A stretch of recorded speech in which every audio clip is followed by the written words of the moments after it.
છત્તીસગઢમાં નક્સલીઓ સાથેની મુઠભેડમાં શહીદ થયેલ સીઆરપીએફ કોબ્રા કમાન્ડોનો પાર્થિવ દેહ ભાવનગર આવી પહોંચતા વતન દેવગાણા ગામે રાષ્ટ્રીય સન્માન સાથે અંતિમ વિદાય અપાઈ હતી.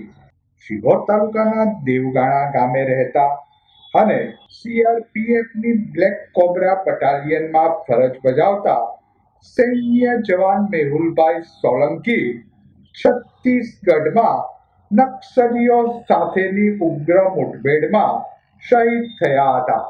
શહીદ જવાનનો પાર્થિવ દેહ વતન દેવગાણા ગામે આવી પહોંચતા રાષ્ટ્રીય સન્માન સાથે જવાનને અંતિમ વિદાય અપાઈ હતી.